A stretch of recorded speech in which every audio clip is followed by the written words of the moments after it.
Bienvenue sur Top Invest, la chaîne des top d'investissement. Ici, on parle essentiellement d'entreprises de qualité. Avons-nous une opportunité d'investissement sur Vimeo? C'est la question à laquelle on va essayer de répondre en se basant sur les états financiers de la compagnie. Je rappelle que ceci représente uniquement mon point de vue et non un conseil d'investissement. Et comme d'habitude, je me réserve le droit de me tromper. Alors, c'est une demande spéciale d'un abonné Top Premium. Et vous pouvez le voir ici, visuellement, vous savez que ça va être difficile de dire que, oh, c'est intéressant. Mais quel type d'entreprise on a face à nous? C'est une compagnie en pleine, qui est théoriquement en croissance. Je dis bien théoriquement. OK? Donc, ici, on devrait s'attendre d'abord à une entreprise. On voudrait d'abord que l'entreprise s'auto-finance. Comme vous pouvez le voir à ce niveau-ci, on n'a pas beaucoup d'historique, nouvellement introduite, mais elle existe depuis très très longtemps. Vous voyez que le revenu, la croissance diminue pour une compagnie qui est censée être en croissance. On n'aime pas ça. Marge brute, 78%, c'est très bien. Marge EBITDA, 5,36% en augmentation. Ça reste encourageant. Free cash flow, il n'y en a pas. Il n'y en a pas. Et j'ai bien dit, il n'y en a pas. Parce que quand on prend ici le stock-based compensation, qu'est-ce qu'on a ici? On a à peu près de 12 millions. Alors que quand on compare, quand on regarde ce business-ci, rappelez-vous, on a eu des EBITDA de combien? Près de 5% par là. En termes de volume, c'est 22 millions. Je vous dirais que c'est très rare. Pour ne pas dire, ce n'est pas normal d'avoir des free cash flow plus élevés que des EBITDA. Parce que ça se suit en fait. Marge brute, EBITDA, marge opérationnelle, bénéfice net, équivalent à free cash flow. Et quand vous avez des free cash flow plus élevés que des EBITDA, posez-vous les questions. Et moi, je ne pense pas qu'on ait des véritables free cash flow ici. Ça, c'est mon avis.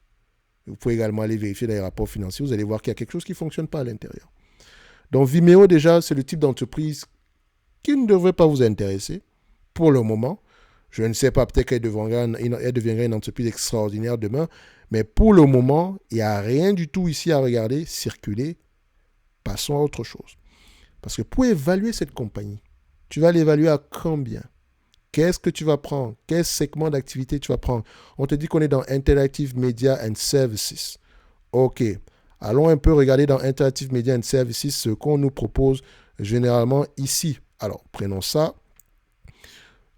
C'est en Europe, non? OK. Aux États-Unis. Trading Region. OK. Je viens là. Ici. Et je vais les sélectionner par rapport à l'industrie. Voilà. On prend ça. Média. Alors, on attend un tout petit peu. Industrie, média. Il va nous sortir l'information ici. Ne vous inquiétez pas. Il réfléchit. Et voilà. Interactive Media and Services. Je les prends. Dans Interactive Media and Services, vous allez voir énormément d'entreprises apparaître. Donc, vous allez voir des entités comme, si on place par capitalisation boursière, Alphabet, Meta, Baidu, Pinterest et tout le reste, Match, etc. Ce qui m'intéresse ici, c'est le price to sales moyen. Et ça sera déjà une grosse erreur parce que c'est ce que je dis, hein, c'est ce que je pense. Ça, c'est tout simplement parce que ici, nous avons une entité qui aura peut-être des marges brutes différentes de certaines autres entreprises dans ce secteur d'activité. Mais bon, si ça nous donne déjà c'est grosso modo, c'est pour nous permettre ici de faire une analyse quantitative. Parce qu'on sait déjà de toutes les façons que ça ne va pas nous intéresser.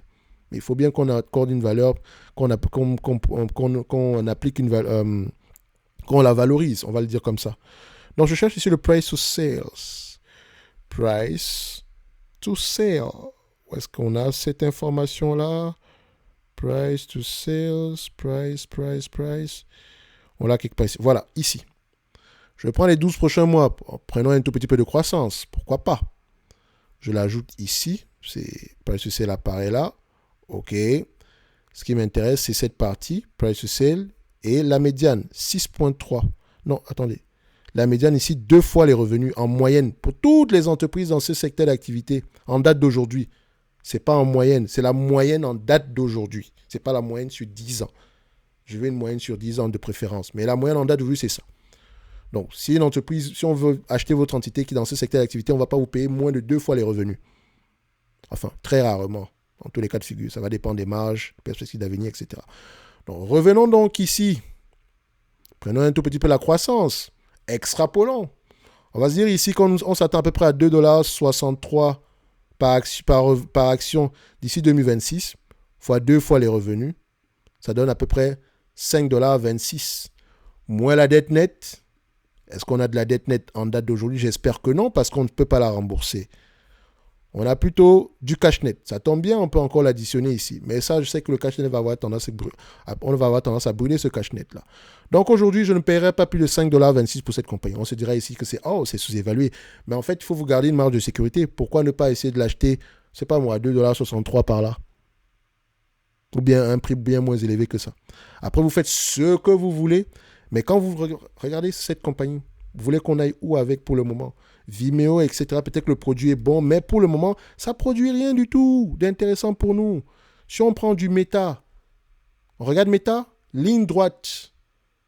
Il y a des gens qui ont paniqué à 10 fois les revenus ici, de 2022 seulement. Hein. Aujourd'hui, Meta semble intéressant. Ah là là. On a également classé quelle entreprise? Alphabet, dessus. Alphabet se retrouve parmi les concurrents. Enfin, dans le même secteur, dans la même industrie. On ne fait pas la même chose de la même façon ici. Donc, je pense qu'avec le segment YouTube ici, ils sont à peu près similaires. En tout cas, même si Vimeo s'adresse plus aux entreprises, etc. Donc, vous remarquez ici que pour cette compagnie, le price to sell sera différent. Pourtant, il a eu tendance à être sous-évalué. Ici, on a un price to sell de 7,57 fois les revenus. Et je ne prendrai pas 7,55 fois sur Vimeo parce qu'elle ne rapporte pas d'argent. Faites attention. Bref, comme vous pouvez le voir, Vimeo, ce n'est pas une entreprise intéressante pour le moment. Ok, ce n'est, comme mon avis, non un conseil d'investissement. Rien n'exclut ici que le prix de l'action continue à augmenter. Je n'en sais rien du tout. Mais est-ce que je serai à l'aise à posséder ce type d'entreprise-là? Moi, non. En tout cas, les chiffres ici ne m'encouragent pas à y aller présentement. Et ce n'est que mon avis et non un conseil d'investissement. Comme d'habitude, je me réserve le droit de me tromper. N'oubliez pas, vous pouvez obtenir 25% de réduction en passant par le lien d'affilié en description de la vidéo. Donc, pour obtenir 25% de réduction sur FastGraphs et en appliquant le code qui vient avec. Donc, d'accord, en description de cette vidéo-ci. Ça vous permet également ici d'apprécier les entreprises quantitativement et assez rapidement. Comme je l'ai tantôt montré ici, quand vous voyez ceci, c'est très beau, n'est-ce pas? Si on prend les dividendes aristocrates, par exemple, vous allez remarquer une chose. ABM, intéressant à regarder, n'est-ce pas? Archer Daniel Midland, même si c'est cyclique, ça va. OK. Ensuite, on peut regarder quoi? Automatic Data Processing, magnifique. Et là, je ne parle même pas du prix de l'action. Hein. Je parle juste des bénéfices nets. L'augmentation des bénéfices nets, cette ligne. Je ne vous manque même pas le prix, la variation du prix de l'action ici. Si on passe une autre entreprise, ça c'est Aflac, compagnie d'assurance. On est toujours sur FastGraphs. Ici, vous pouvez remarquer quoi? Le bénéfice net augmente, par action augmente année après année. Et si j'ajoute le prix dessus, vous remarquez qu'elle est sous-évaluée depuis plusieurs années. C'est une entreprise que vous aurez pu racheter tous les jours. Faire du DCA ici très tranquillement, même si vous savez qu'on ne fait pas du DCA sur les actions. On fait généralement ce qu'on appelle du DVA. On achète uniquement à des niveaux de valorisation intéressants. D'accord?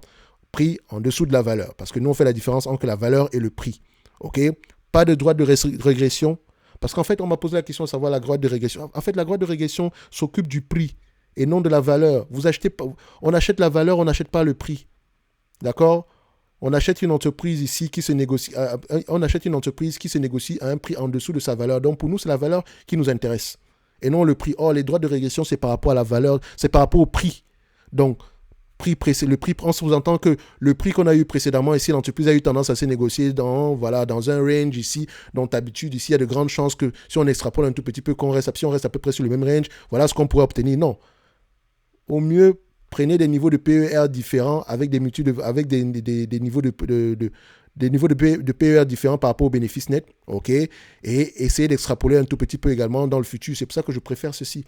Donc, je sais que vous aimez les droites de régression, vous adorez ça, mais s'il vous plaît, pardon, je dis bien pardon, occupez-vous des bénéfices nets et des free cash flow plutôt que du prix de l'action. Je ne dis pas acheter une entreprise à n'importe quel prix, non.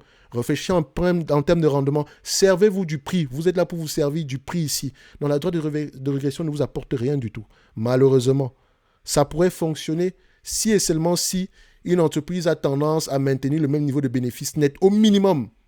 C'est ça qu'on sous-entend. sur ce type d'entreprise-là. Parce que si vous l'utilisez, par exemple, sur des entités comme, je sais pas moi, Eutelsat, vous allez peut-être encore avoir un élément, on va vous dire, oh non, Eutelsat est sous-évalué, pourtant les bénéfices nets sont en train de diminuer. Et l'ajustement va avoir lieu sur les années à venir uniquement. Bref, ça a son utilité, mais comme tous les outils, il y a également des limites. Faites très, très attention, comme dans toute chose d'ailleurs. Il n'y a pas de formule magique, il n'y a pas de raccourci. Travail, travail, travail, lecture, lecture, lecture. D'accord? Ici, on essaye d'interpréter les chiffres, mais pour faire parler ces chiffres-là, on doit lire les rapports financiers.